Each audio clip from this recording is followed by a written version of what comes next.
What's up, guys? Welcome to my channel once again. I am Gotham Guy, and I'm here with Ahmad, and we are here back from AEW Revolution 2026 at the Crypto Arena. I'm sorry the video was late when we got back in town. Had to rest for a couple of days. It was a great vacation. It was awesome. I had a good time. Oh yeah, it was amazing. Exactly. It was really good. We got to meet a couple of wrestlers. There was a somewhat of an autograph meet and greet for Orange Cassidy and for Tony Storm.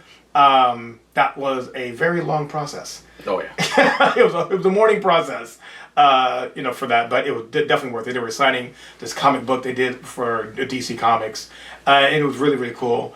We also got to meet Willow, sort of like go to a show with Willow Nightingale. She did a podcast for Denise Salcedo. She did a live podcast, and her guest was Willow Nightingale, so we got to go to that as well at the Hollywood Improv, and it was a great time. She's a wonderful person. And overall, the show, we had great seats at the show. We were center, right by the hard cam. I would say that if you ever get VIP tickets, I would advise to get to the arena early. We missed out on some cool stuff. Getting in line first to buy merchandise. We didn't get there in time to meet a couple of wrestlers there. I think it was Takeshita. Just tell you who it was? Yeah, it was, I think it was Takeshita. Takeshita and Kyle Fletcher. And Kyle Fletcher. Yeah, so. They came in, they greeted everybody, they shook everybody's hand, they even gave everybody hugs too. No, I know, I'm making up the last part. You probably did. No, I'm making up the last part. But they just probably came in. I would have hugged them if we were there. Just a meet and greet kind of setup. Yeah. It would have been cool to see. But we had VIP tickets, but only letdown was we got there a little late, and the VIP portion of the event where we can meet the wrestlers, we got there a bit late. So I would say in future reference, if you ever get VIP tickets, get there when they say get there, or just get there early and just line up. Yeah. But having said all that, we had a great time. It was really cool. Oh yeah. And all that, yeah. Long match, but there's some great matches. I don't think it wasn't a slow match in the bunch. It was it was over 4.5 hours. I get that, pacing. but love the pacing of it. The pacing was really good, really great. So we're gonna just quickly go over the results and kind of talk about it and tell you what we all thought about that. It opened up actually. The actual show started with the ending of the national championship match. The last two ended up being Jungle Jack Perry and Ricochet. In the end, it was Jungle Jack Perry winning the national championship by tossing him over the rope. It's a 21 battle royal, so he didn't pin him. So Ricochet is somewhat protected, from that. So he gets the win. That was pretty good for Jungle Jack Perry to get that win because he was in Hollywood, in LA. Where he's from. His family. Like when we saw him, we saw his parents. We saw his mom at ringside too. Mm-hmm. So you can see he went straight to her right afterwards. Exactly. Yeah, exactly. It was a great moment, a touching moment. Jungle Jack remembers going to the Staples Center when it was called the Staples Center and going to games with his dad. So that moment really meant a lot to him, and it was really, you saw it in his face. So I thought that was great. So I think having the belt on him would be great right now. He doesn't have to go for another title, just to keep defending the title. And maybe when Luchasaurus gets healthy again, they can go for the tag titles. I still think that he just needs to build himself up as a singles wrestler first, because this is going to help him. This is going to project him at least to the next rank. Exactly. Not heavyweight championship, but at least now it's a solid mid card. Exactly. Because now you're going to have some really solid matches too. Yeah, and of course Ricochet will get his revenge. I just think that we were missing this this face in the mid card right now, because everybody's starting to have their own little battles. But you need Jack Perry to kind of get multiple opponents at the same time. Like you're gonna have 2 or 3 stories with Jack Perry on this one too. Oh, I see what you're saying. That will probably be more interesting for people to watch week to week.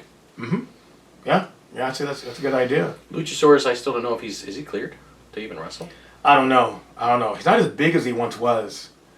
Yeah, so because he hasn't really shown in his wrestling skills in years now. Yeah, it's been I loved that when he had the Christian and they turned him around to Kill Switch. Yeah, but once he came back, it's kind of we used him a few times and we just forgot he still exists. But he's still there, and he was injured, so you can't fault him that. Yeah, I mean, yeah. So we'll see what happens with that. Cool. All right, so the actual start after that, the actual beginning of the actual pay-per-view was we had FTR versus the Young Bucks for the AEW Tag Team Championship match. And what can I say about this match? I mean, I can just sit and watch them wrestle like forever. And they not just do technical wrestling and flips. They're not just flip guys, but they put on a show. But there's always something different. There's always something. There's somewhat of a story, that's being told. I think this was the best of 5 matches. I think this was a rubber match. I could be wrong. Chat, if I'm wrong, guys, please comment on there if I'm wrong or right. But I thought that a better story would be if they were to say who's the best. This is the rubber match. You won 2, we won 2. This is the 5th one, winner take all. That the family storyline, was good too. But I thought that if this was their 5th match, for the AEW title, that would have told a much greater story, on there.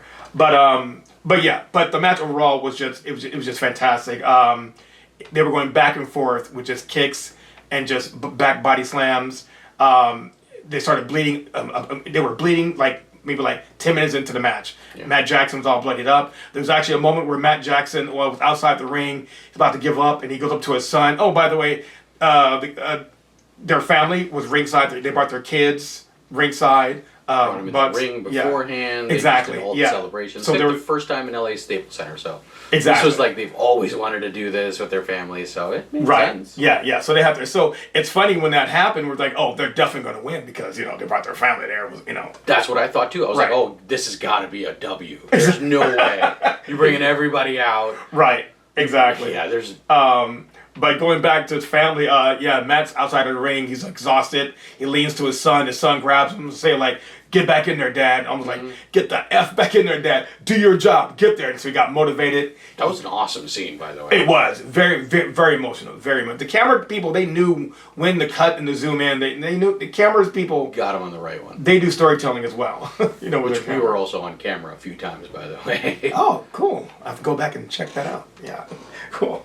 He gets back into the ring. Anyway, the match was super kick after super kick. The Bucks did super kicks on the FTR. FTR did super kicks to the Bucks. Multiple big rig moves by FTR. Bunch of false finishes. I think the Bucks even did a big rig as well on FTR. False finish there. A lot of flips.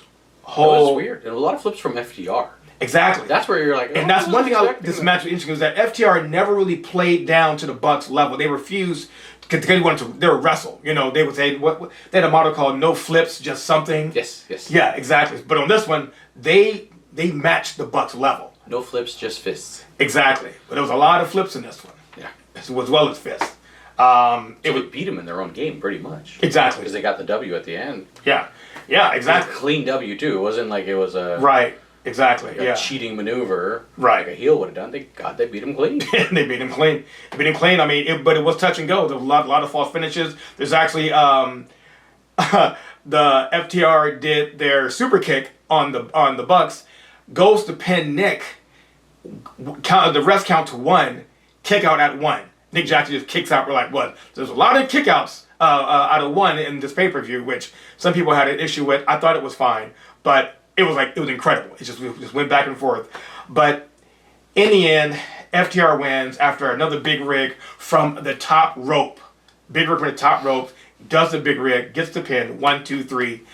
FTR retains the AEW Tag Team Champions after an awesome match. I mean, the kickoff, this is great. I mean, usually that match is second to last of the main event. This starts the pay-per-view. It was incredible. And I was wrong. I thought Moxley was going to have the first match, but now we know why. Exactly. Yes. So, FTR wins. After the match, lights go out. We're like, what's going on? We see the screen.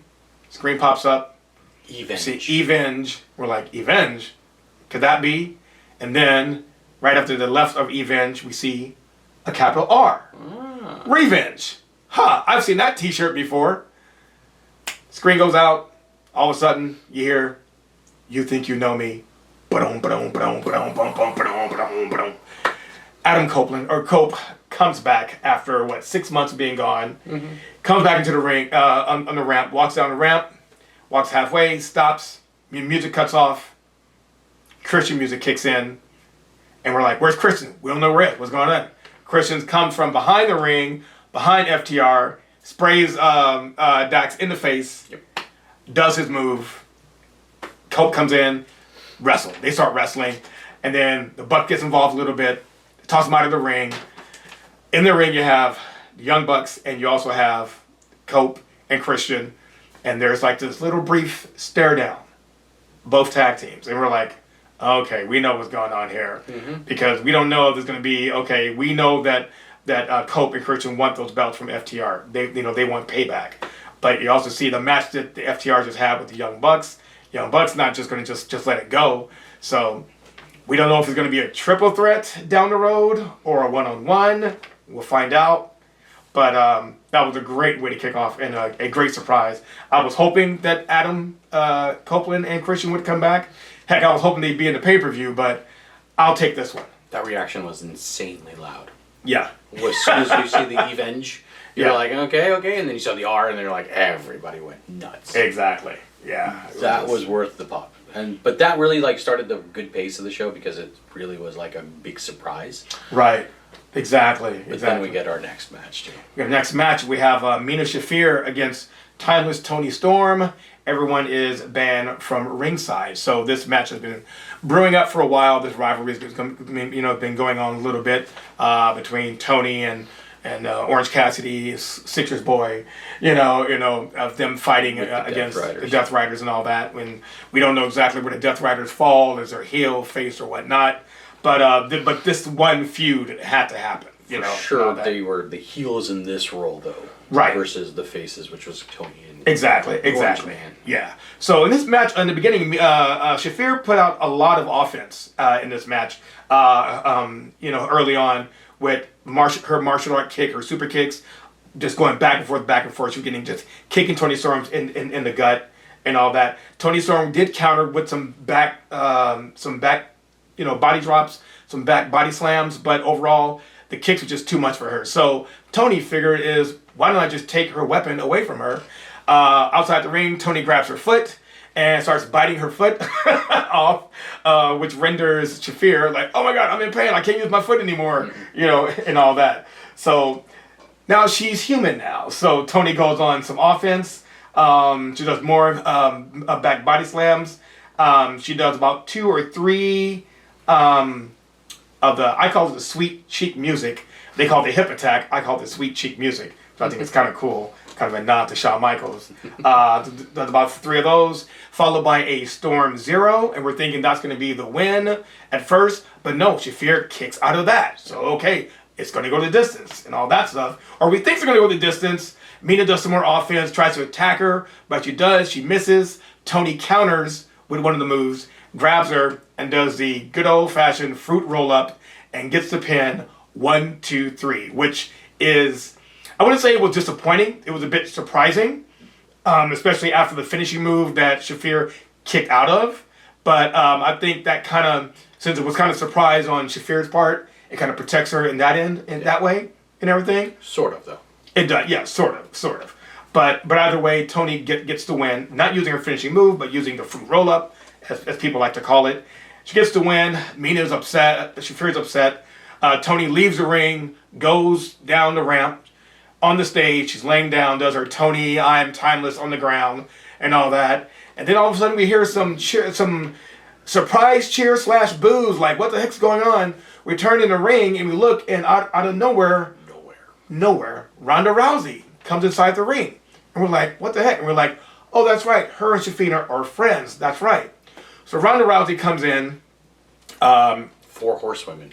Yeah, 2 of the 4 horsewomen. Yeah, comes in, takes off her jacket. She's wearing all black, which is a good change from her, red and kilt from WWE. She still had that Roddy Piper jacket, though. Well, it's a cool jacket, but I think she doesn't deserve to wear that jacket. But that's just me. No. In the ring, she points to Toni Storm inside the ring, basically saying, come here, let's do this. Toni gets up like she's an Undertaker and says, okay, So she walks in the ring with her little strut, stuff like that.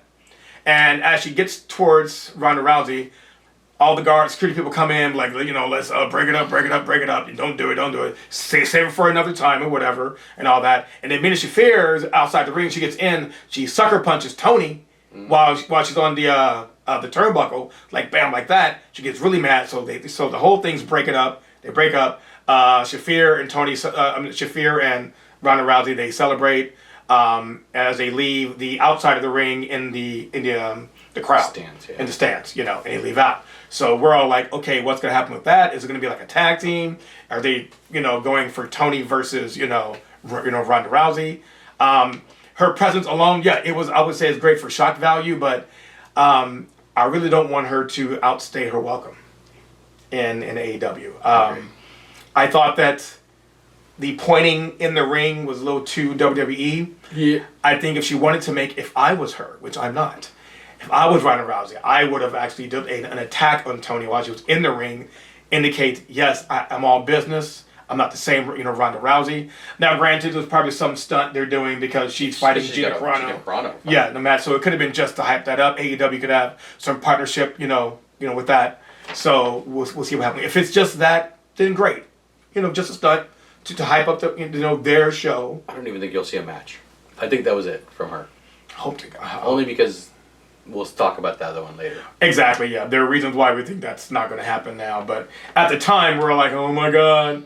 Oh man, is it going to run away at Ronda? Because she's so rough in the ring that you end up saying, oh my God, she's going to hurt somebody. Yeah. She's going to hurt somebody for real, too. And it's like, we're not that kind of place. She'll break somebody's nose without even, knowing she broke her. Oh, what's her name from WWE? What's her name? Nia Jax. Nia Jax. So she injures most girls. So, oh, God. So, yeah. Let's hope they don't keep Ronda Rousey in our AEW too long. Let's just hope it was just a one-off visit. Exactly. Just to get the shock value and just to get out of the big pop. Exactly. Which wasn't actually that great of a pop. It was more like a negative pop because we were like, boo. Right, yeah, you got boo. We realized when we realized who it was at that point. We're like, what's got?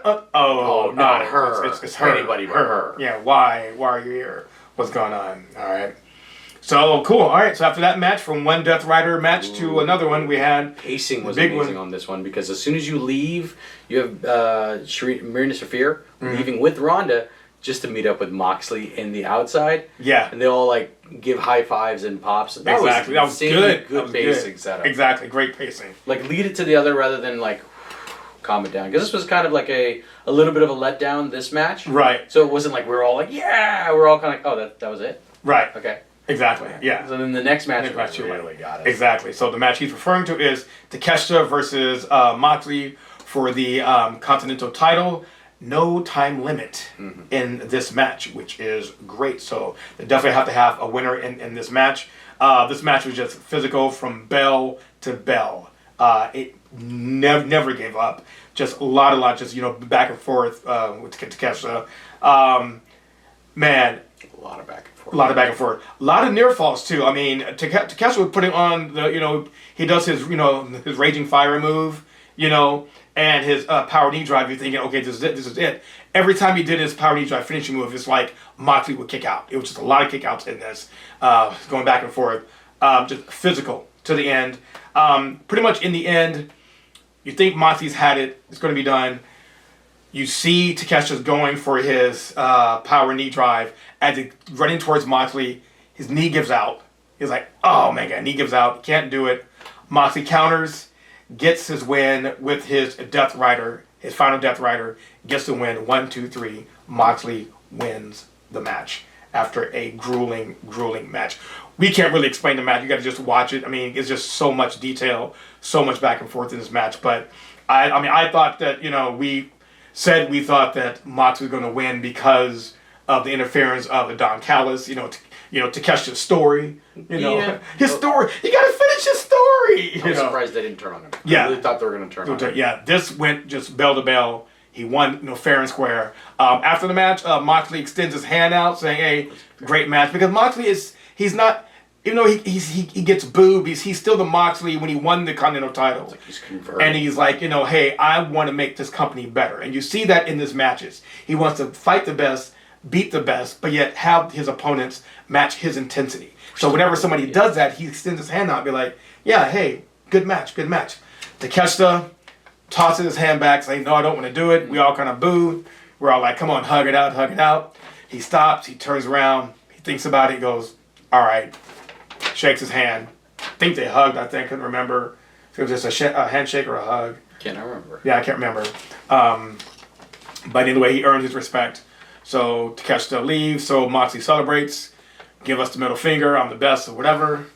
Match is over. He's leaving the ring. Leaving the ring. Jumping the barricade. Well, before that, he jumps back because you know what after that? Lights go out. So he jumps the barricade and then the lights go Oh out. yeah, then the lights go out. And we're like, what's going on here? So then the lights go out again, a second time for the night.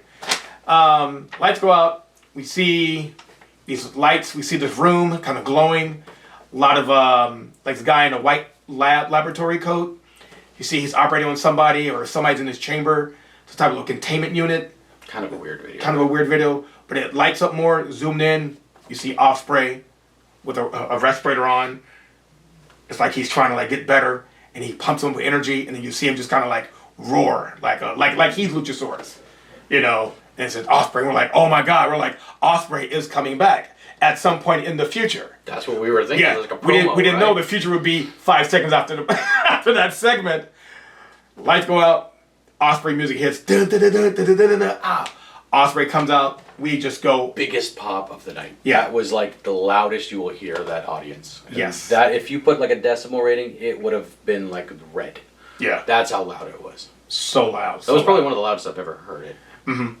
Yeah. That was so great. And then everybody just sings along with him, and you see him just running down to the ring. Yeah, he didn't waste any time, just ran down. Because Mox, before he ran out, Mox was like, oh, it's Ospreay? Oh, man, forget him. That's nothing, whatever. And as he's trying to leave, Ospreay's like, no, you ain't going nowhere. Runs in there, runs into the ring, starts beating up on Mox, kicking him, beating him, tossing him out and all that. So he's just clearing house. You know. Yuta and Yuta. Garcia also got beat up too, yeah, right? they got beat up as well. Yes, he just cleared house of the Death Riders. Cleans them out. They leave. Ospreay's in the ring. He's all like, as if like, yeah, I'm back. Then he plays music again. Then he leaves. You know, and then he gets halfway out of the off the stage on the arena, runs back in, and it does the Ospreay on all 4 sides of the ring, and we all start cheering Ospreay. Ospreay. Ospreay.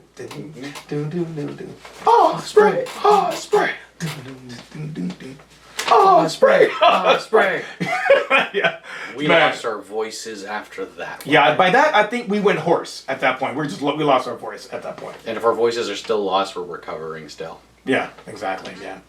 Also, I took a while to get this video out there, so I apologize.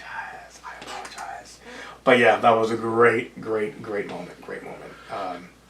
All that. So it wasn't match of the night. It was moment of the night, though.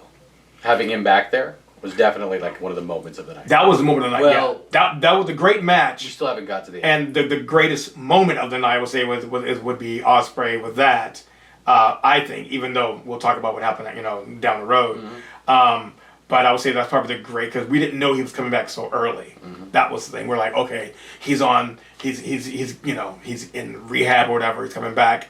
Maybe by All In he'll be back. Nope, he's back now. Yeah, that felt a little quick for him to come back that quickly too. Exactly. Yeah. All right, cool. So after that one, match 4, we have Megan Bayne and Lena Cross taking on the Babes of Wrath for the AEW Women's Tag Team Champions. We didn't mention this earlier, but in the pre-show, Willow Nightingale defended her title against Lena Cross, her TBS title. But she had a run-in with Megan Bayne, and she got double-teamed, and she hurt her shoulder. But she still said she was going to defend her tag team titles because she's a fighting champion. That's what she does. So she went in hurt. So when that happened, you kind of got the idea what was going to happen at that point. Pretty much, it was a pretty quick match. It wasn't a squash match. But you definitely saw the Bane and Cross just attack Willow, on that shoulder, putting a lot of pain, hurt on that shoulder. Harley tried to do some offense. She had some offense going. But in the end, it was just too much for them. They were too tall. They were way too big. Man. Too tall, too big.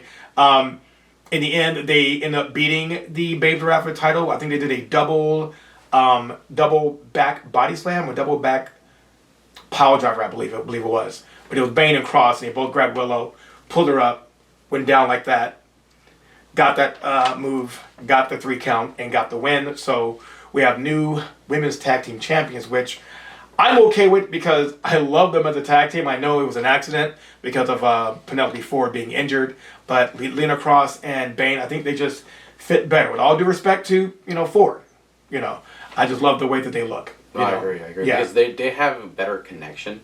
They just look like they fit easier. Right. Penelope almost feels like she always gets thrown into anybody. Exactly. But it doesn't ever feel like it works. Right. With her, I mean, this looks like this is a natural tag team. Mm-hmm. They look like they're like AOP. Or they look like somebody like one of the huge tag teams always. Right. Exactly. But they've got their own little mark on it, so yeah. they're good. They're probably going to be in the right spot. They'll probably be defending it every 2 weeks. You'll probably see that defended. I think they're defending it actually this Saturday or Sunday on Collision. There's actually 2 nights of Collision. After some They got the NCAA game, yeah. Mm-hmm. Yeah. Shameless plug on there, yeah. So, yeah, they'll be defending it. The opponents down the road, I would love them to see, Sisters of Sin, even though that would probably be a squash. But, of course, the Brawling Birds is the talk of the town as far as tag teams go. Alex Windsor and Jamie Hayter. So, I don't know if they can stretch that from here all the way to All In. No, that's too far. It's too probably far. going to be for Dynasty. I would say. That's probably your next target because there's not too many tag teams in AEW. Right. For women, though. So you have to start creating them out of nowhere. Yeah. So it's probably going to be. What are you saying? Do makeshift tag teams? We hate that, right? Well, if Willow is going to be out with like shoulder surgery or something, which she's still the TBS champion. TBS champion. I think she'll still defend it. I mean, I don't think she should be out anytime soon. Rarely defended as much as it used to be because of Jade. Thank God. Right. Right. I still think that it'll be Chris Stat as the partner for Harley. I can see that. So you're saying that Willow might be out for a while and she'll need a partner? I think so. Because I think that's why she kept wearing that tape. That she'll sell the shoulder for a little while. Mm-hmm. Then they'll pick it up. I'll say around summer. She'll probably come back with Harley. Because then I'll see Chris is probably going to take an injury too. That's an interesting theory. I never thought about Chris. Just because they had her in the championship role and then they started going to that downward spiral. And once you hit to that downward spiral, where else are you going to go? You just got to be ridden off TV for a little while. Right. And then when you come back, be refreshed. Oh. She's done that already twice. Right. It's not like her first time being ridden off. She's been ridden off twice already. Well, we have 3 pay-per-views to go through in the next few months, so I want that TBS title defended in some capacity. Let's hope. On that. Let us hope. Okay, all right. Willow Nightingale is so beautiful in person, though. Oh my God. Oh my gosh. During that video, that Denise Salcedo setup. Yeah, that podcast. Yeah. If you ever get a chance to meet Willow, perfect. Just lovely, sweet, friendly, upbeat. I mean, it's not her character. Her Willow. It's not a character. It's who she is. Yeah, that's why I was like, oh, you just fell in like love with this woman. You're like, oh my God. There's like heart eyes everywhere. She's a great person, though. She was just so nice. I know. She wanted to take questions from everybody. She was so nice. Yep. And she let that lady talk 3 times at the same interview. That's okay. Some of us were a little bit complaining. Still a little hurt about this. Still upset about that, huh? Okay. We won't really go into that. That's for another video. Exactly. Okay, up next we had Brody King taking on Swerve Strickland to see who is the most dangerous man. The most dangerous man of AEW. This match was also a very strong physical match. Swerve Strickland coming in with ready to fight. They should start going back and forth. There was outer ring action as well. There was a part where Swerve took the padding on the floor, took it off to expose the concrete. Didn't really get a chance to use it at first, but eventually, when I say maybe 5-6 minutes into the match, he made his way back outside of the ring, lifted up Brody, and did a backflip, back head, shoulder into the concrete from the back. I mean, it was kind of dangerous because he's the most dangerous man, and that's probably why he did it. But a lot of spots during this match. Exactly. Yeah, it was intense. And after that move, I thought that he was out, but he wasn't. Brody kicks out, but in the end, Brody loses. Swerve did his little finishing move, his version of a super kick, Swerve kick. He gets the kick, gets the pin, and the win. and we now know he is now the Dangerous Man, and that also keeps Swerve as #1 contender for the AEW title. That wasn't really specified in the pay-per-view, but it found out that was to kind of keep the #1 contender going. So he now is the #1 contender for the AEW title. After the match, you think it's over, but no, Nana brings in a cinder block, brings into the ring, and they bring Brody over on top of the cinder block, and he's about to do a kick on his face, thinking, "Oh my God!" It's like that movie Stomping on there, like American History X movie. You're like, "Oh my God, it's gonna be crazy," but then the lights go out again. Lights go out 3 times. Third time for the show, the lights go out. We're like, okay, who can it be? And is it who I think it is? It was. You hear we the thought theme. he was in Japan, for God's sake. Yes, come from Japan to America to LA. That super red eye. Super Red Eye. Battle Cry music kick comes in. Kenny Omega makes his return. Comes in, runs into the ring. Second loudest pop of the night, though. That was the second loudest pop. Yeah. Because nobody was really expecting him to be there at all. Maybe, but nobody expected Omega to be there. Well, yeah, I know. I mean, if you're not gonna have a match because you can't make it because you got to be somewhere else, I would say don't show up at all. But him showing up was like, why didn't you show up for the pay-per-view then? You could have had a pay-per-view against you and Swerve. I'd love to have, instead of Brody, would have loved having Swerve and Omega. That would have been the match of the night. I think that's probably why, though. Yeah. Because they knew that would have been, like, the pacing would have been too far off. Exactly. They had to kind of have a little, Because we were able to recover. From the Brody match, we were actually able to recover from that. Exactly. We weren't like, oh, I'm so dead, I'm so tired. Dude, there's no more. I've been yelling and yelling all night. No, we were all like chilling around, and we were ready for the next match to come too. But we were excited. We were happy about the next one too. Yeah, exactly. Which is good. Yeah, so you're right. So maybe now with Kenny coming in, Kenny comes in, it'll build to a future match, with them. So I guess that's what they want. You don't want to blow all your main matches in one show. You kind of want to. That's it. We don't want to be too greedy with having all of these amazing action stars that we can get to ASAP. But no, we have to at least find some way to at least get him in the show. But if we had him wrestle the whole time, Omega would have just completely took over the whole show. That's true. That's true. So we don't want to be greedy. His aura is just way too high. We don't want to be greedy, even though we are. But we don't want to, even though we are, but we don't want to. Yeah, and all that. So we'll see what happens with that. I'm really excited for them to have their rematch down the road. Oh yeah. I'm looking forward for Omega and Swerve. That'll be my favorite one. Exactly.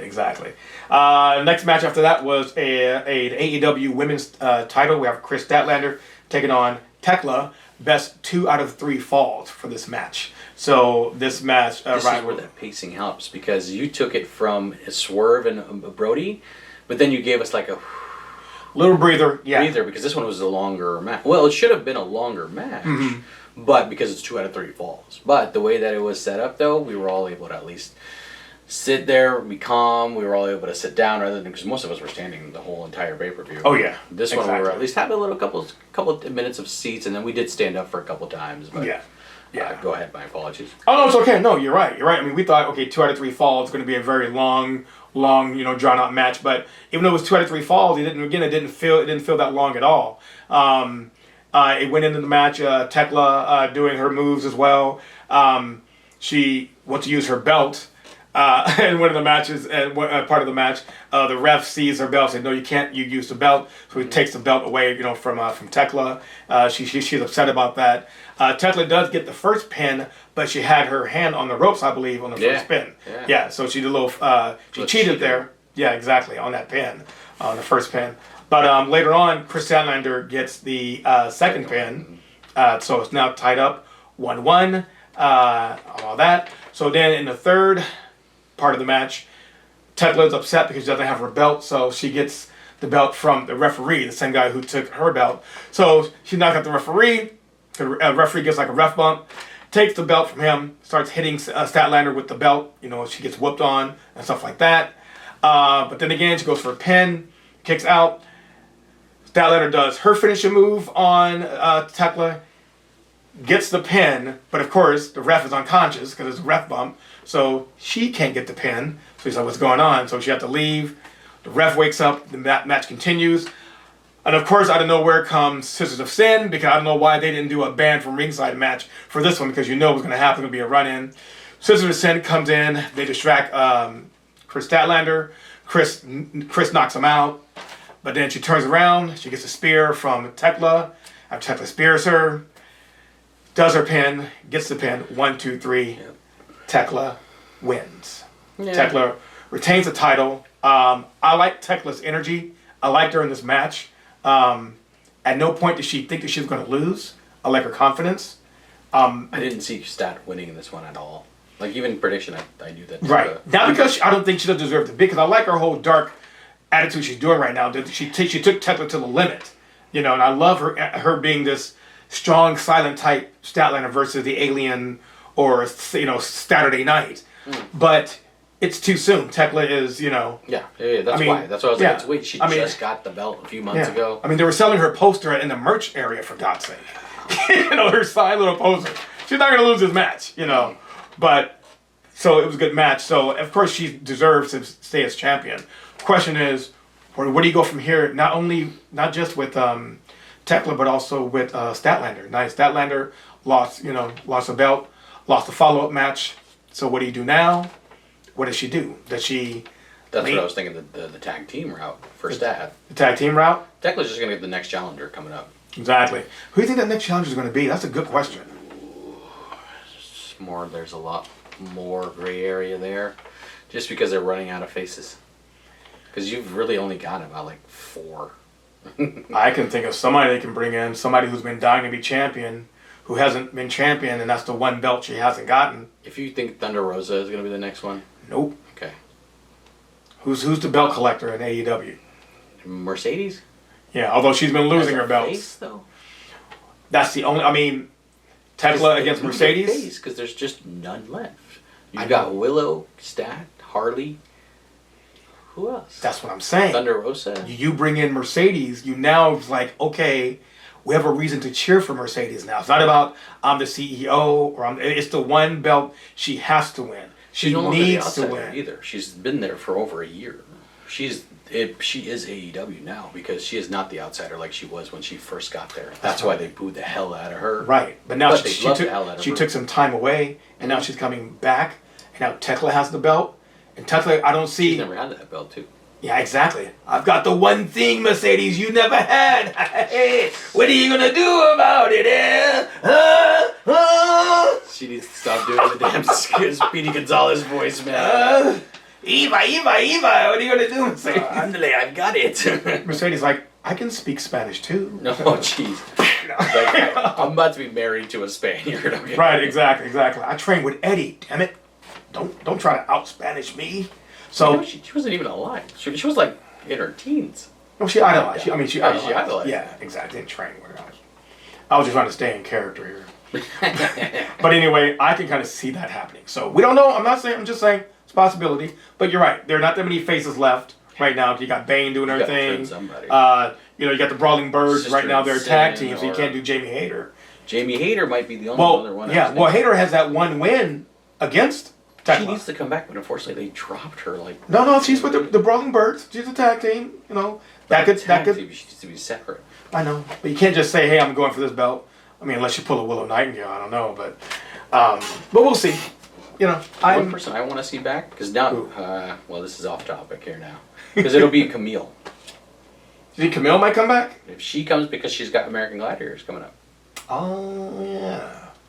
She's still probably under contract. She's under contract. Yeah, Tony's like, hey, you owe me one more match.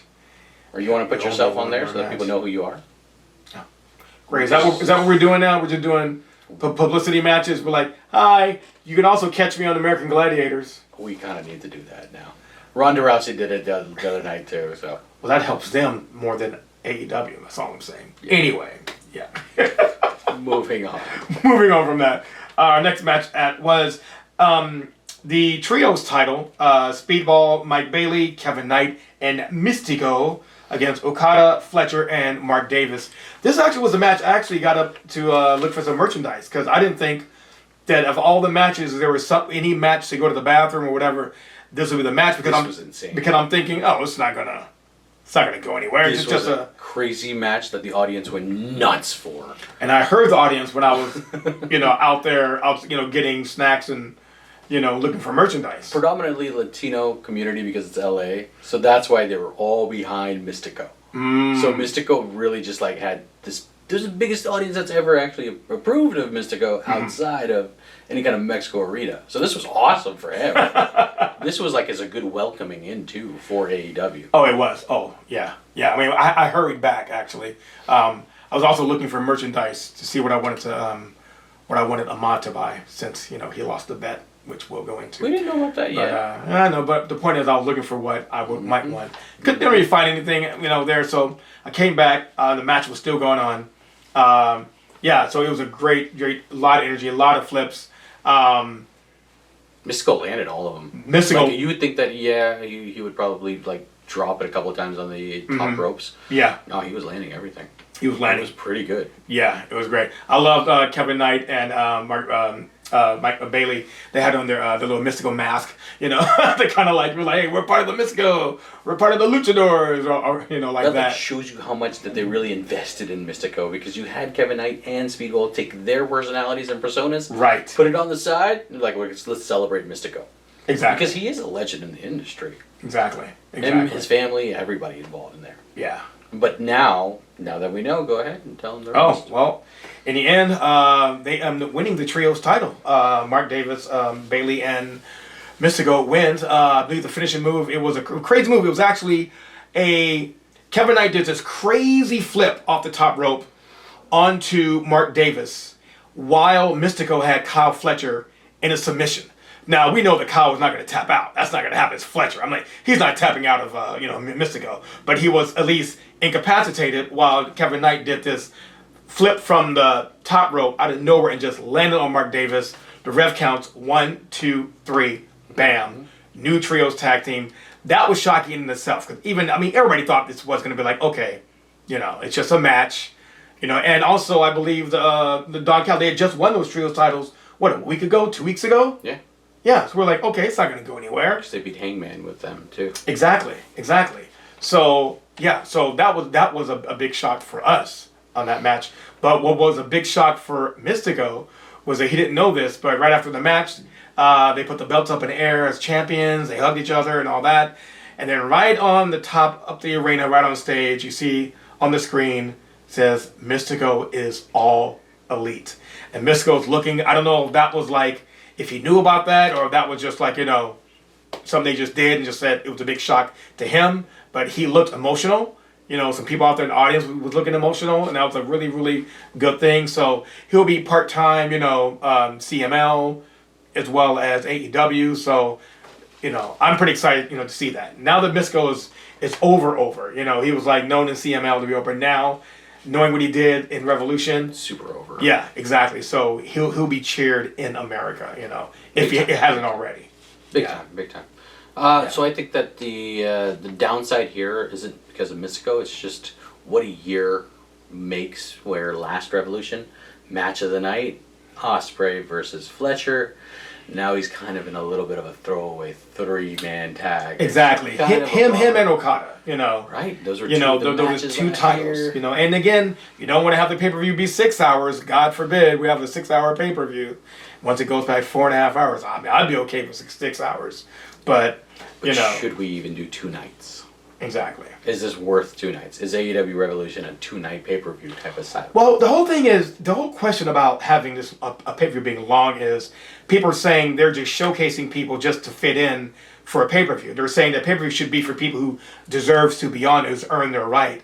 And I'm not trying to be a shield or anything, but I really think that the majority of the people in this pay-per-view, they deserve to be on the big, stage like a pay-per-view. I think they earn that right. Even, they're trying to. Tony Khan's trying to showcase everybody.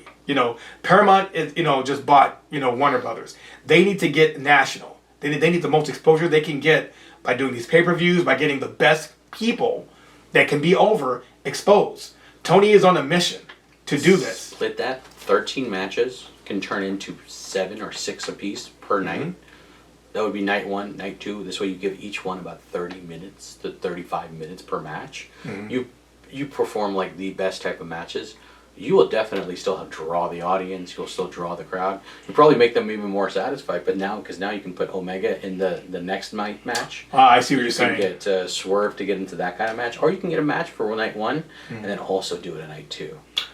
So I'm assuming you'll be paying for all this for our tickets because that's way too much money for me to spend. Fair enough.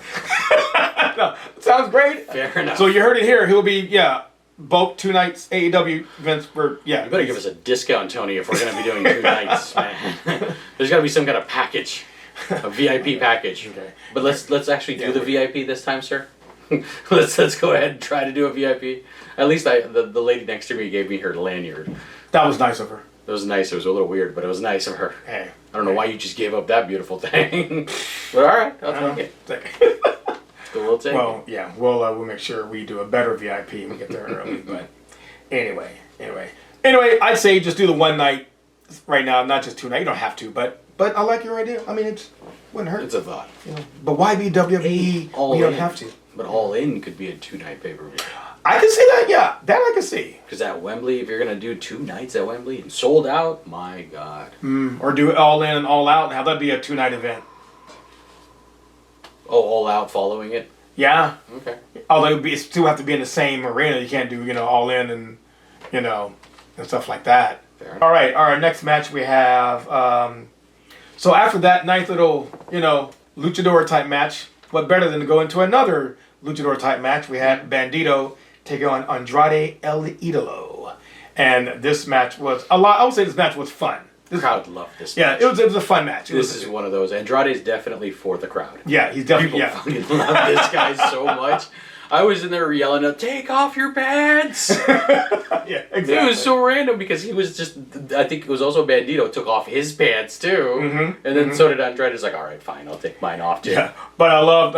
Speaking of taking the pants off, there was a moment where, and during the match, where I wanted he would take off his pants, so he didn't want to. So Bandito takes off his pants, but he gets kind of caught in the ankle with his pants, like kind of like a wardrobe malfunction. And at that point, he was kind of like helpless, and of course, Andrade's like, "Oh, happy to oblige." Runs in and just knocks him over while his pants is still like halfway on and off. So I thought that was a cute little thing. Like, no, you don't take your pants off. I take my pants off.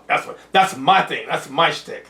Yeah. He didn't practice the rip away fast enough. He did not practice that enough at home. He needed to do that right in front of the mirror. Like, how's it going to rip off? Exactly. He learned for the next one. Exactly. So this match was overall, it was entertaining and it was fun. A palate cleanser. A nice palate cleanser. And of course, everybody's wanting him to go out in the audience and take selfies of the girls. It was actually 2 girls. He did one girl, then he went on the other side of the ring, took a picture of another girl. Don't know if they were a plant. Maybe one was plant, and one was a real person. I think it's going to keep going more and more. So he's got 2 now, and the next pay-per-view he's going to go 3. Man, eventually he's going to do it 4 times all over the ring. And we're going to be like, are you going to fight Andrade? Yeah, I was like, are you just taking pictures of the women, or what are you doing? All day, yeah. But in the end, Andrade does get the win over Bandito in a nice, fun match. He finishes with the some finishing move off the second rope. He jumped the second rope and does some type of his finish, like his little reverse elbow. Yeah, but from the second rope, I thought was very interesting. Like, wow, that's cool. So so there's a lot of these matches where they had to they would do their finishing. They'd do their finishing move, but then the opponent would always kick out, so they'd have to do it again or they have to improvise their finishing move. So I noticed that a lot of these matches had that. Where it wasn't like finishing move and that was it. Finishing move, next match. It was a lot of like, well, you kick out again? Okay, I got to do this. So there was a lot of adversity. Their opponents, they kind of had to swap it out every time. Exactly. A lot of matches. These matches went, no matter how short or long they were, they still kind of went the distance. If you know what I mean. But I like that they kept us entertained the entire time. They kept our attention, and I like what Andrade everybody was still interested. Everybody was enjoying it. Yeah. But we weren't like dying. Right. Exactly. That's where it's like us as a crowd, we have to like make sure our reactions are like justified. Right. Because we can't just be the entire night. We're dead after like 15, 20 minutes of doing that straight in a row. So I love how AEW finally learned the lesson from last year, and they completely made this like a calm show the entire time, to where we yell when we needed to yell. Right. The moments that they wanted us to yell was Yeah. where we actually really performed. But they kept us on the hook. It didn't feel at all boring at all. It didn't feel like, oh, this is just dragging on forever. Exactly. It was nice. For a reason, you would thought the 2 out of 3 women's one was going to drag on. It didn't. Didn't drag it at all. Exactly. It just kind of went quicker too. Yeah. Like that first fall was only within like the first 4 or 5 minutes. Right. So that was quick. I liked it. I was like, perfect. This is the right I pace know. that we needed. Yeah. So even though it was they would say it's a long pay-per-view, it didn't really feel long. Even though I would say the main event was probably like one of the longest ones. But we'll get into that after Justified though. Yeah, it's definitely justified. But before the main event, we had one more match after that. Before that, we had Roderick Strong and Orange Cassidy and Darby Allin against the Dogs in a Tornado Trios match. And this match was... I was hoping for some revenge on the Dogs' part. I'm a huge fan of the Dogs. And... I'm not knocking the match. I would say disappointment. I was disappointed. I felt a little bit. I mean, but the more is like I kind of got it, like why you put that in the right before the main event, right? Because you knew you're not going to want to go. Everybody go Everyone's just like okay. So you're disappointed. We take my disappointed. bathroom break before the main event happens. Right. So you're disappointed was not so much the match, but the position of where the match was before the main event. This could have been a 0-hour match. This could have been 0. You know what? I have to agree with you. The only reason why it wasn't is because of Darby. Because Orange Cassidy is going to be on Dark Hour nowadays. Right, but right. Darby is going to be the one that's main event for them.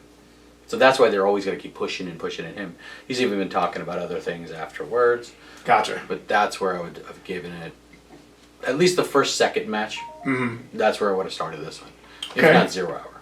Okay. This high up in the placement just means that they're like giving us a deep breath before whatever happens afterwards. Exactly. I see what you're saying. Okay. All right. No, I Still agree. a fair, good match. It was just Yeah. like one of those matches that were like, Yeah, exactly. Because Exactly. it had Yeah. its spots, especially with Darby. Yeah, Ones where Darby. those coffin drops. Coffin drop. Yeah. Oh, Darby took this. He was outside the ring. He was going for this move, and I believe it was wasn't Finley. It was the other guy. God, I can't remember. Clark Connors. Clark Connor does his spear. Darby That one looks sick. was on the outside of the apron, hits a spear, and goes back on the ground. I mean, it was like, talking Looked like a hit with a car. like old school Adam Copeland spear type spear. Yeah, exactly. Hit him outside. He was out for a while. I mean, that was just a sample of how this match was. I mean, it was a lot of good back and Good forth spots. It's just Really good unfortunately spot. it's in the wrong spot. Exactly, it was in the wrong spot. But I'll just say to you guys, I won't go too much into the match. I'll just say that in the end, it was Darby and Orange and Roderick getting the win. I believe it was Roderick that was going to get the pin on Clark Connors, but he wanted Orange to get it, so he grabbed Orange Cassidy and threw him onto Clark Connors and said, "Here you go, get this pin so we can go." So I thought the only thing great I would say story-wise is you see Roderick Strong sort of back with The conglomeration. the conglomeration, which you guys know my opinions about the conglomeration. But but he said, okay, you want your pin, there you go. So he was in it. So you still kind of, Roderick, was there, and it's like he was with the team. You don't know if he's going to be there forever, but he was there out of respect, and he got the win, helped get the win. So they didn't win. So good match. I don't like the Dogs being, losing like that. I think they should be on a First paper. Exactly. They should go on a high trajectory. But you're right. I think the Darby Allin factor played a major role into that, which we'll also talk about when we talk about Dynamite tonight, shortly, as to why that is the reason on there. So That's right. all right. So after that was the match that we have all been waiting for. And I'm Oh gonna yeah. put this paper away because this was it, the big one. Hangman Adam Page against MJF. It was everything we wanted. Texas death match. If MJF wins, Hangman cannot go for the title for as long as he lives. That's it. That was it. That's all we needed. We didn't think we didn't know that we needed that match. When they announced this match, we're like, okay, they're gonna do it again. Big deal. In the end, it was everything we wanted. It was everything we didn't know we wanted. This was just, just the intro alone, you just felt the energy. Hangman comes out with a different theme music. He gets cheered. MJF does his, dresses up as like a cowboy. Kind of a throwback nod to, I believe, God, what's his name? Terry Funk. He's wearing a little shawl, little cowboy shawl with the hat. It's a nod to Terry Funk. He comes out, a cowboy. He comes in. I mean, you have to go and watch it. The entrance, the intro before the entrance was really good. The little promo segments before it's really, really good. But this match was just incredible when it started. And you knew that it was going to last. We didn't know how long it was going to go, but we knew it was going to be physical. And if you know Texas, death matches, how they are, we thought we knew what we're going to get, but we still got a bit more. So it was a lot of brutality in this match. A lot of physical encounter in this match, starting with the top of the garbage can lid. Hangman and Page hitting MJF with that. He runs around the ring trying to avoid it. He thinks he outran Hangman. Hangman comes around, hits him in the face with that. People started bleeding, getting blood. There were chair shots with the barbed wire, chair shots on the back. It was just intense. And one thing I noticed that MJF had his Dynamite Diamond ring, and we knew he had it, but he didn't use it early on. And I forgot about it. I'm like, okay, he's not going to use it, whatever, and all that, because that's nothing, because the goal is to make the person, submit or not get up after a 10 count. So, So I'm thinking, okay, great, the ring's not going to play a major factor into it, because all this stuff is going on in the ring. Physicality, stuff happened on the apron. There was, oh my God, there were moments where they were doing shots with the strobe lights outside on the stage, and MJF took a shot to a strobe light. I guess Hangman must have hit it on the wrong side, because he hit MJF in the back with it, and you saw the blood and the scarring right there. You saw that imprint. I was like, was that supposed to happen? It was crazy. It was insane. He got all of it. He got all of it. Yeah. Comes back into the ring. A lot of fights going back and forth. MJF gets on the offense. And there was a moment in the match where MJF gets a syringe. Takes a syringe, and it's like, put it in Omega's mouth, inside of his mouth, and shot it from the inside to the outside. Paying homage to the match that Hangman had with Swerve Strickland. I believe it was at Full Gear at the Kia Center, if I'm not mistaken. He did the same thing. So this match had a lot of callbacks to other matches. So that was one callback, albeit a very, unnerving one. It was very, that was one that was hard to look at. Where he took the door, of the window. And then MJF's like, no! And he smashes it and throws it away. Exactly. Yeah, no glass, no windows, whatever. Yeah, exactly. And then also when he hit him with the glass and glass were on the ring, MJF goes out of the ring, gets a little push broom, and starts smartest pushing the glass out. Like, nope, we're not doing this type of match. Nope, no way. Not in my match, not in my house. So he clears the glass out. That was just crazy. Another moment in the match. Puts the dog collars on. Hangman gets a dog collar, clips it on him, and like at a moment, you see MJF's expression like, "Oh crap, oh shit, I'm in a dog collar match," which is a callback to the match he had with CM Punk in a dog collar match. He was like, "Oh crap, now I'm tethered to Hangman, so I can't run, I can't cheat, I can't do whatever. I'm tied to him." So basically, the rest of the match was just them just going back and forth, tugging along and all that. They go back up the stage, and there were these tables that was on the right side of the stage, and you see them on the edge, and they're fighting or whatever, and you see MJF trying not to fall, but then Hangman pulls him back in, and Hangman grabs MJF. MJF's like, don't do it. He says, yes, we're doing it. Flips him over the edge onto the table. Table explodes. The exploding table, which was a third callback to a match that I believe Kenny Omega had with Jon Moxley when the table didn't explode. So it was nice to know that this one actually worked out, Yeah, exactly. So that was just insane. They get back up. Then also, I forgot to mention, there were numerous 10 counts or 9.5 counts. People were getting up after 9.5 count where things are going to be over, and it's not. They both get up. They head back inside the ring. They're fighting some more. Pretty much, I'll just give you the long and short of it. Hangman brings out these little, what do you call those little long plastic with the Sharpie things on it?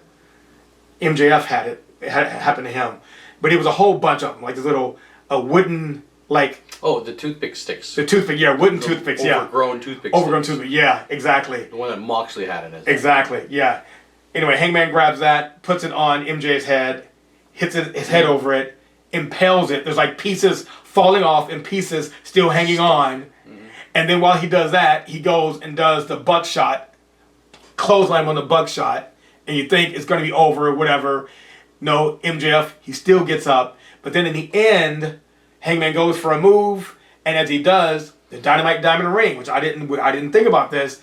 MJF had a ring in his hand, hits Hangman, he's coming back with the ring, tosses him out of the ring. So now with the ring, he's unconscious. He's like, not unconscious, he's just like, I'm in pain. Throws him over the ring with the dog collar and just choking him with the dog collar, which is a fourth homage to the match he had with John Moxley at All In.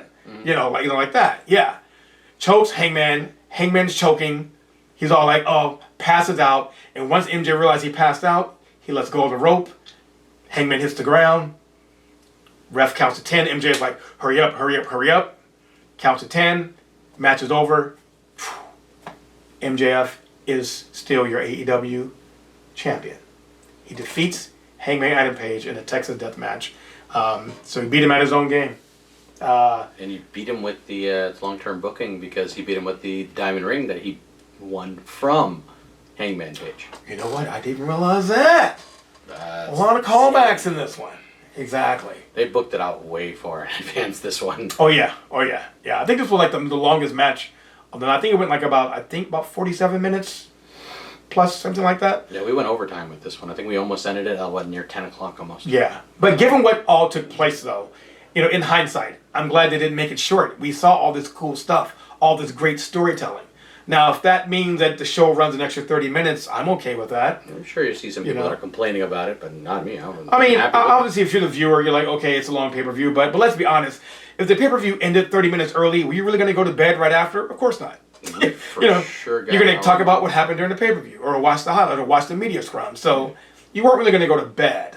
I could be wrong, but that's just my opinion. After we went to the hotel, I went straight to Denny's right afterwards, man. Oh, you did? Oh, yeah. See, you're wrong. See, exactly. See? We were going to sleep after that, man. That thing kept you up because it gave you so much energy. Exactly. And it gave you a lot to talk about. Yeah. But that was insane. That final match was one of the best. Oh, and of course, at the end of the match, we see MJF standing on top of Hangman outside the ring with his foot up, hanging his belt up, other hand, just like that. I couldn't get his hand to do the devil thing, but he definitely did this. MJF did this, like, I am the devil. He was all bloodied up, belt in his hand. He wins, and that's how the show goes off the air. That's right. It was an amazing best pay-per-views that I've gone to. I haven't gone to that many, but I've that was just amazing. I think I've been to like a dozen. That one tops it though. Yeah, I say it does. That was my favorite one so far. Just because that crowd, the energy, or before, even like during, even after, which is perfect. Exactly. It was like the good experience. Exactly. It was like we were waiting for this. Everybody we knew about was talking about this. Yeah. Everybody knew that we were going, so they were like, "Oh yeah, you guys like it?" Everybody was excited. Mm-hmm. So yeah, for me, this was done 10 out of 10 for me. Yeah, I would say 10 out of 10. I would say as far as pay-per-views go that I've watched, I would say it's 10 out of 10. I mean, is it the best AEW Revolution? I would say if there was a tie, it would probably be the one with Sting in his retirement match, his last match. That was a great match, but I would say this one here had more of those type of moments in this pay-per-view. And based on that, I'm giving it a 10 out of 10. Sting retiring, I'm not saying that probably tops as far as like the emotional of like the heart, I grew up with you, Sting, whatever, I would say that. But as far as, show, overall show, yeah. This was our favorite. We're just hoping that next year, Tony, bring it to the Bay Area. For God's sakes, we don't want to travel all the way down to LA this time. Bring it to the Bay Area. We'd love to see Chase Center. Bring it to Sacramento, bring it to Chase Center, bring it to SAP. We'll take it. We'll fill it up with 10,000 people. Chase Center is better. I think Chase Center too. Chase Center is better, yeah. Very close. Yeah, exactly. Just a Barton right away. Catch the Barton here there. Exactly. That was good. That was really good. It was an amazing setup. And now. Yeah, so now we see what happens from here. What goes on for Hangman, what happens with his journey. MJF is waiting for his next opponent. We had some stuff that happened on Dynamite this past Wednesday. We'll just do a quick run through of that. Not really the matches, but exactly from a storytelling perspective. I say that night on Dynamite was more about that, about storyline progression for the next pay-per-views. So we know that Darby Allin had a win on Wednesday night Dynamite against Gabe Kidd in a coffin match, which I didn't like because, again, I didn't want Gabe to get a second loss back to back. But now we know that they're going to try to pit MJF against Darby, or Darby is at least going for the main title. So now we have yet another person in the main title picture. So now you have Darby Allin, Kenny Omega, Swerve Strickland, Andrade. For the next pay-per-view. Not for this dynasty, but for the next one. Well, yeah, but what I mean as far as who's vying for it. We don't know how it's going to go just yet. Just a contender. Exactly. Because you have... Coming up, you have Dynasty in a few weeks. After that, you have Double or Nothing with a month after that, and then months after that, you have AEW All In London. So that's a lot of moving parts between 3 pay-per-views. You'll have some more. You're just going to have the Forbidden Door is also going to show up before All In as well. During the summer, usually the Forbidden Door it's almost not really announced that quickly, because right now they're not going to show it on AEW, which they should. Right. But the Forbidden Door will probably be somewhere in Japan.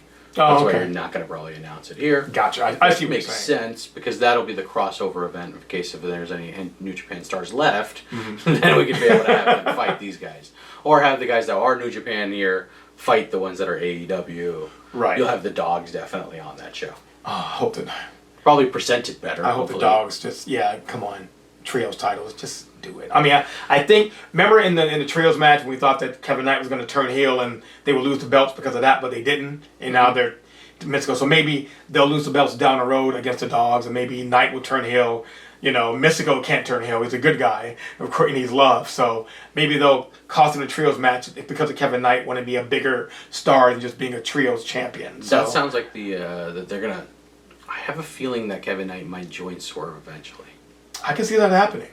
Like a little protege. So when you brought that up the other week, I was like, no, I didn't even think about this. And then I started seeing some of the backstage segments. It does seem like there's some plants seeded, or there's some seeds planted over there. Exactly. So going back to the main title picture, you have all these moving parts you have to do between now and All In. Now, also in this Dynamite show, there was a segment of Kenny Omega. He wanted to challenge Swerve Strickland for his #1 title. He says that, hey, I can still beat you. You're a dangerous man, but you're not a dangerous man to yourself. So I'm going to challenge you one more time.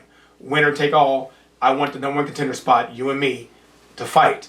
So later on in the show, Swerve Strickland did a counteroffer saying that, okay, you want to face me. Why should I face you? I already beat you, so what do I have to lose? Exactly. What do I gain by me beating you? So he says, what I want is what I've always wanted. I want your power, because power is important in AEW. So if you want my #1 contender spot, you put up your EVP power. So he said, it's going to be the match. He said, you face me, I'll face you. It'll be your EVP power versus my #1 contender match. So later on down the show, Tony Khan made it official. So next week at Minneapolis, Minnesota, they're getting Kenny Omega versus Swerve Strickland. Another big match, which we can't see. For some reason, we're never around for the big, for those two, we keep missing out. We thought we were going to get it at Revolution. We didn't see it. We couldn't go to the Dynamite in Sacramento. Yeah, exactly. It's like, what are you doing, man? Maybe they'll have a rough see that match. That's all we want to see, but now we have to see it for free. And it's like, goddamn. Exactly. I mean, it would have been nice to see it in person, but we want to see the 35-minute version, not the 15 or 20-minute version. Exactly. So basically, next week, #1 contender spot versus the EVP power, Swerve versus Omega. So I'm gonna ask you real quick, who do you have and why? We're putting a bet on this one again. We're not gonna bet on this one. No, you've suffered enough. I know. Yeah. See, EVP Swerve sounds really, really nice. I want Swerve. I don't want Omega to win that quickly, but I also think Omega doesn't do much with his EVP powers anyways. Whereas Swerve is going to do a crazy amount with his EVP powers. Imagine EVP, Swerve, and the championship. He's going to create his own stipulations. That's a really good question. Or he's going to that's a clash really with good the point. Bucks. Because the Bucks are still EVP too. Oh yeah. That would also be worth it too. You know what?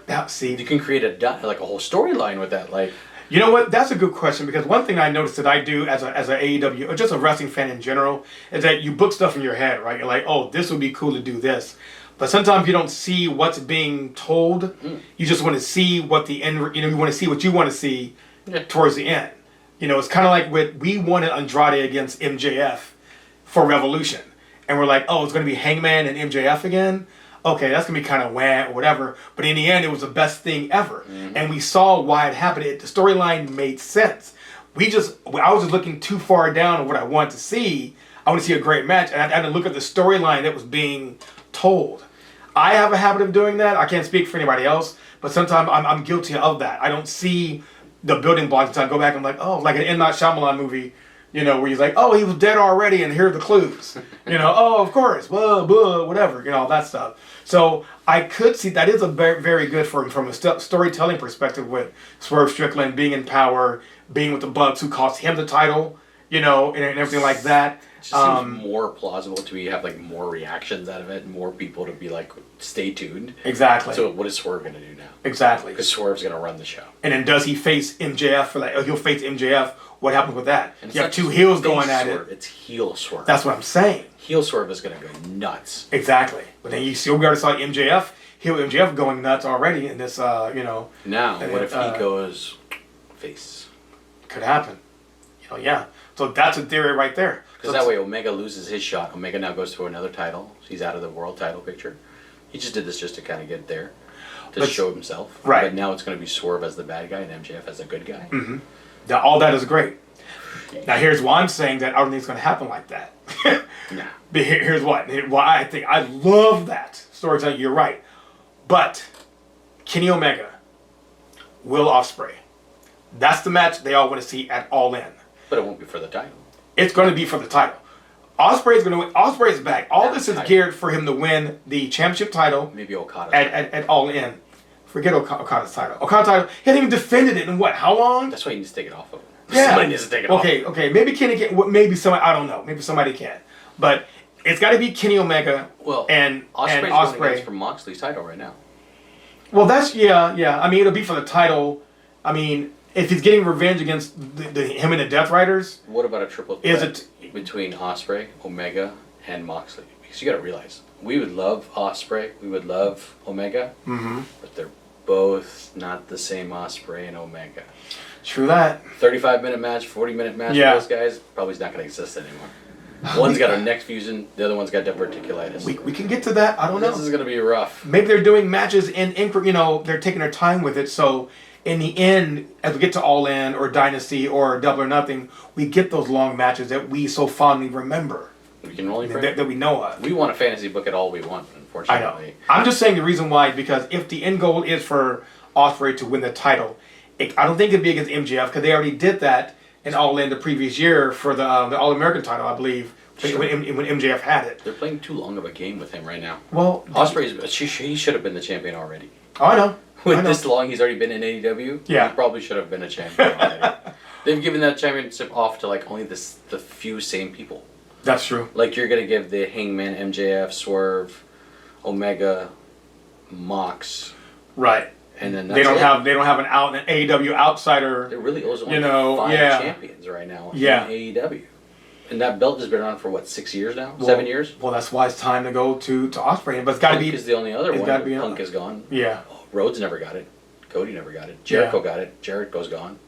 So there's 2 people that are gone from it, but there's only 5 people in that company that have held that title. Well, it'll probably be 6 once. They're using the Ric Flair concept way too deep. One of these guys are going to end up becoming 15-time champion, world champion. The bottom line is that should be MJF. If anybody's going to do a Ric Flair, it should be in MJF. It would fit. But I think it's going to be Omega. But see, here's the thing. Let's say Omega does win against Swerve next week. Then you have Omega against MJF at some point. Does MJF beat Kenny again? Does Kenny get his win over MJF? Then he faces Ospreay at All In. Because remember what I said earlier before we started recording, there's a third match they have to do. There's a rubber match between Omega and Ospreay. The first one happened in Tokyo, second one happened in Forbidden Door, and now you have this third one. That's so you have not just a championship match, but you have this match, this rematch that everyone's been waiting for. Now at the time, both times, Ospreay was heel, so we don't know how the fans are going to react to a face versus face. Face versus face, yeah. It'll be epic, but will it be emotional from a storyline perspective? That's why it might not be as exciting exciting, because they're both the same faces facing off each other. There's still probably going to be some energy, but not as much, though. Right. But again, something could happen. It could be we could get a swerve. Something. Who knows? Or a triple threat. Unfortunately, I don't know if it's going to be a one-on-one. I think it's going to be a triple threat. I just because you need a heel in that match, and Swerve would probably be the heel, or MJF would be the heel. I can see MJF and Omega and Ospreay. I'd be okay with that as far as triple threats it goes. I can see that because all of them are too big to take the pinfall, but somebody has to. Yeah. See, usually in the triple threat, you're like, oh, so-and-so going to take the fall because he's less popular than so-and-so, so he's going to take the pin. That way it protects blah, blah, blah, blah. But in this case, they all got something to lose. So, nice. Fucking nice, yeah. So, okay. Yeah. It just feels like it would make more sense for everybody, I think. Exactly. I think so. Yeah, that could happen. But we're thinking way too much down the road. That's in August. So we have, a few pay-per-views, to get to with that on there. Lastly, also on Dynamite, just to finish off the show, the Young Bucks and Jungle Boy, they beat the Don Callis family in a quick little six-man tag match. The Bucks and Jungle Boy got the victory. After the match, Jungle Boy left.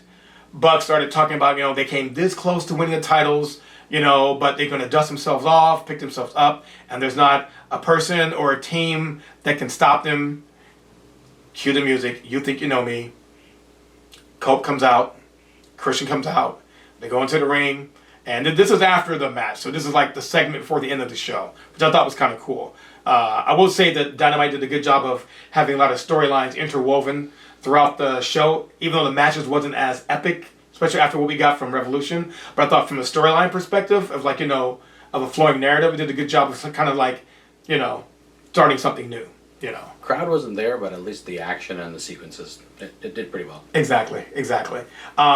So Adam comes in and says, not to use another cliche, but, we respect you guys. You guys are the best in the AEW, but having said that, he said, you guys did that match against FTR. You guys were the best match I've seen. But having said that, we're here to face off against FTR. So basically it's going to be FTR against Cope and Christian at Dynasty. They had a big thing on the screen that shows that.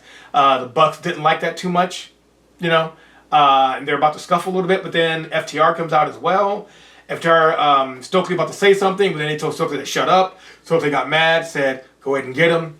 FTR runs in the ring to attack both tag teams, which I don't know why. It's 4-on-2 at that point. But they got a super kick, threw him, tossed him out of the ring. FTR leaves the ring.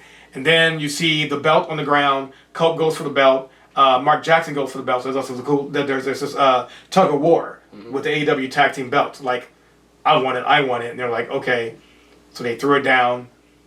They started off at each other. And that's pretty much how the show ended. So this match happening at Dynasty with Cope and Christian against FTR, I think somehow the Bucks going to get involved. Maybe they'll go to Double or Nothing because it's going to be in Canada. So you would think, they're in Canada, they're going to win the belts. But then again, the Bucks were in LA with their family, and we thought they were going to win the belts. So maybe it'll be like some poetic justice or something. Hey, we didn't win our hometown. You guys are going to win your hometown. I would love this. I would love to have a triple threat, their version of TLC down the road or whatever. Whether if it's all in or if it's Double or Nothing, I don't know. I think since it's only less than 4 weeks away for that pay-per-view, I don't see FTR losing again. That was a great match. Something I think is going to be interfere. I think the Bucks are going to interfere in this match in Dynasty. It's only the first match announced for Dynasty was this tag team match. So that's kind of why I think that Cope and Christian are going to win this one, just because they probably should have won this months ago. But with the it's time. The injuries, it's time, Christian. all of these other like movies that each one of them have to do through. I think it's just finally because Dynasty is going to need one title change. It's probably going to be this one. I think so. I think this is the one championship that's going to change hands. FTR is going to probably be one of those Ric Flair kind of holders where they're going to have like 10 different championship reigns. Most of them don't really mean too much. They're just placeholders there. Gotcha. But they're really strong champions. Even with the belt, without the belt, they're the same. Like, it doesn't change, like, with them being the belt. They can still beat the crap out of everybody. That's true. Without that belt. That's true. But it's just then they can finally chase back and get to the belt again, and then you run them to another story. It lets them, like, restart their progression again. So let's say they do win. Stale. So let's say they do win, they beat FTR. So you're saying that the end goal is for them to face Young Bucks at that point? Well, it's going to be Kofi and Christian versus Young Bucks, probably towards the All In. That's what I'm talking about. It's like, I mean, again, I'd be okay with that. I'm just a big fan of TLC. So, I just love to see, just all three of those great, the chemistry between all three work great. I think they can do a match between that and All In and then do a triple threat in All In when FTR is involved somehow. They could. Now, There's still a lot to go through. Right. Now, I'm not saying that goes against what you're saying about them winning the belts. I think they can win the belts and still the Young Bucks gets involved. I would be happy for a little, I'm not saying a screw job, just saying they interfere by accident. But I'll say this, them getting screwed in Canada will make the Bucks look like heels, in Canada, because they call, what do you call Canada? Bizarro land, because everything does How everything. many times can you make the Young Bucks go back and forth and back and forth? But it would only be in Canada, because they're like, oh, you screwed them over, how could you? But it's like, no, this means the world to us. It's not a hateful thing, it's like, we need these. We need these. Face turn with the family out, it's really hard to go back to a heel. But they wouldn't be that heel in that interview. Yeah, that's true. That interview did kind of plan it like we did this in front of our whole family, and now we're embarrassed, and we didn't win. So what better way to embarrass Kofi and Christian? Because we don't know what's going to happen between now and Dynasty. There could be some heat that draws up between now and Dynasty. I could see that. So there's still Collision and Dynamite to do. So we got about 3 shows and so like 6 shows between 3-4 weeks before that happens. You don't know. Some heat can brew between those tag teams. Sure. We don't know. That's true. Yeah. And that's it. Quick side note. Toni Storm did suffer an injury after the pay-per-view on Sunday. She were going to take on Shafir in a no-holds-barred match, but she was, from the storyline, she was attacked in her dressing room by an unknown assailant. But so she was unconscious, so she didn't go and do her match. Mira went in her place. She got the win against Mina Shafir, which good performance. Good performance, yeah. She hit her with a bottle because no holds barred. It was a champagne bottle. Hit Shafir with a bottle, just knocked her out, and then did the Toni Storm, the Storm Zero. Yep, for the finishing move and got the win. That was fine. I didn't like Shafir taking 2 losses, within 4 days, but. The bigger story, obviously, is Toni Storm being injured. We believe it is legit injury. People are saying it for a long time. Some people are saying it is through the end of 2026. I don't know. It hasn't been specified. I'm hoping she'll be good for All In. If she is, I think they can play this whole who attacked Toni Storm thing. Because there's a lot of clues in the picture that you see online. There's a lot of things that hints at who it could be. It could be, maybe they could go the cheap route and do it was Mira. And she's gonna, turn heel, or maybe it was Mercedes Moné. We don't know. Britt Baker. Mercedes a face, and then Britt Baker needs to come back. That's what I was thinking about earlier. Britt Baker, that would be kind of cool. That would be, if there was any reason for her to come back, that would be, that would be cool. Because Shafir is saying that she had nothing to do with that. My automatic instinct was that was Ronda Rousey, but that seemed kind of a cheap shot for Ronda to do. She's more like, coming to the ring, blah, blah, I'll take you on, or whatever. I don't think that she would risk going into an AEW ring. Exactly. There's a fight coming up. Yeah, she has a fight coming up. There's more money on that than there is just showing up in AEW. Exactly. It's just to show up, just to say, hey, I'm here. I wonder how big was that check? That's why. It was it's like, so make it straight, Tony. The check that Tony gave her, or the one that she gave Tony? The one that Tony had to give her a check. She wasn't going to show up. I don't know. Maybe it was a win-win on both ends. Just don't need her. Yeah. Like, really? It's like, we need a good pop. You need the exposure. Let's do this. We didn't even get a good pop. We got a boo. I know. Hey, like, boo, get out of here. Hey, what did it say? Any publicity is good publicity. Exactly. So that also happened on Dynamite. So we'll see what happens with that. It's a shame that Tony did get injured. She's a great performer. So now the female wrestlers are going to have to step up, see who the next opponent is going to be. We'll see who that's going to be in later episodes. But that's pretty much it. Just so you know, I did win the bet. But I couldn't find a shirt. We betted the t-shirt. I didn't find a shirt I liked. So instead, there's a Kyle Fletcher Chase figure. It's a pre-order on Ringside Collectibles. So he was nice enough to go ahead and just order that for me, so that will be my my prize. The TBA, when the announcement of when it's coming, though, unfortunately. I think it's at like mid-April or something. I was like, this is a weird action figure I'm buying. I don't even know when it's coming. Well, that's right. That gives me more time to make more room. I got to figure out. Fair enough. What I'm going to You do. got yourself a Chase figure now. Yes, exactly. I think it's my second one, and all that. So thank you for honoring the bet too. By the way. Yes, sir. And again, yeah, and I would have bought you a shirt. Had I lost, I would have did it. Would have loved that Tony Storm one. That was a nice shirt. We'll get on the next one. Yeah, we will.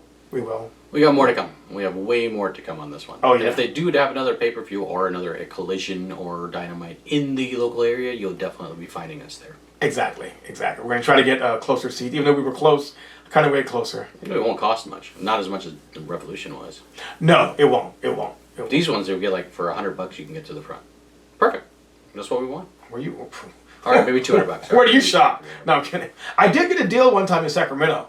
I think $285 floor seats, nice. front row floor. Oh damn! I was right on the hard cam. Yeah. That was that was last minute, and it was a great experience. So that's why I went to was like $60, but it was like on the floor, but it was in the back row. So it wasn't a little bit obstructed views, but it's fine. It was on the floor. I'll take the floor any day of the week.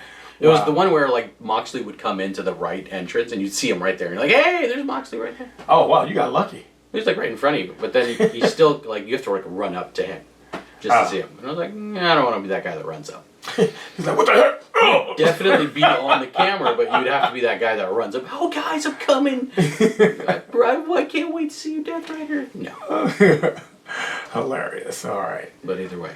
All right, man. Pretty cool. All right, great. Well, cool. Thanks for coming to the pay-per-view, man. It was great. We're going to do it again.